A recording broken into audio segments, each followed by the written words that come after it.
जानवरों के 3 ऐसे बच्चे जो अपनी माँ को कभी नहीं देख पाते। और क्या आपको पता है कि सांप के बच्चे कैसे पैदा होते हैं? और आखिर क्यों तितलियां कछुए के आंसू पीती है?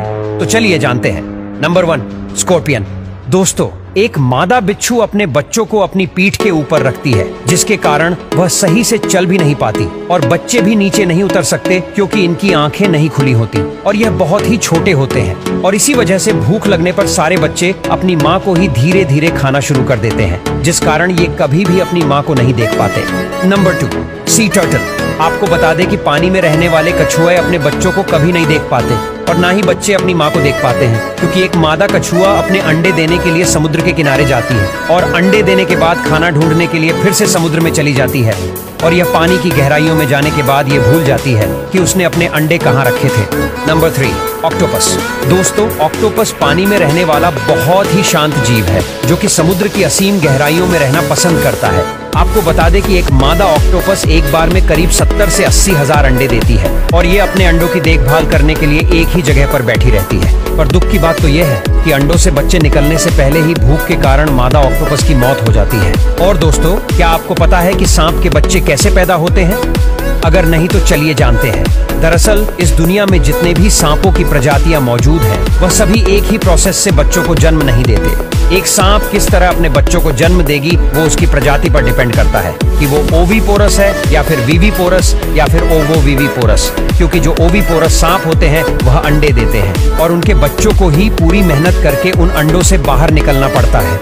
अंडों के अंदर जो बच्चे डेवलप होते हैं उनके मुंह में खास तरह के दांत होते हैं जिनका इस्तेमाल करके वह अंडे के शेल को तोड़कर बाहर आते हैं। विविपोरस प्रजाति के सांप अंडे नहीं देते, बल्कि उनके बच्चे योगसैक के अंदर डेवलप होते रहते हैं और जब ये पूरी तरह से डेवलप हो जाते हैं तो सांप अपने बच्चों को जन्म दे देते हैं। वही ओवोविविपोरस सांप के मामले में यह प्रोसेस बहुत ही लंबा और डिफरेंट है।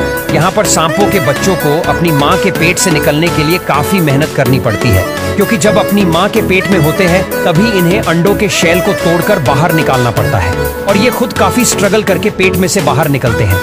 नंबर 5, क्या आपको पता है कि अमेज़न के घने जंगल में पाए जाने वाली तितलियां कछुए के आंसू पीती है और ये कछुए के आंसू को इतना ज्यादा पसंद करती है कि कई सारी तितलियां झुंड में कछुए के सिर पर मंडराती रहती हैं। दरअसल कछुए के आंसू में सोडियम पाया जाता है, जिसमें भारी मात्रा में नमक होता है जो हर जीवों के लिए बहुत जरूरी होता है।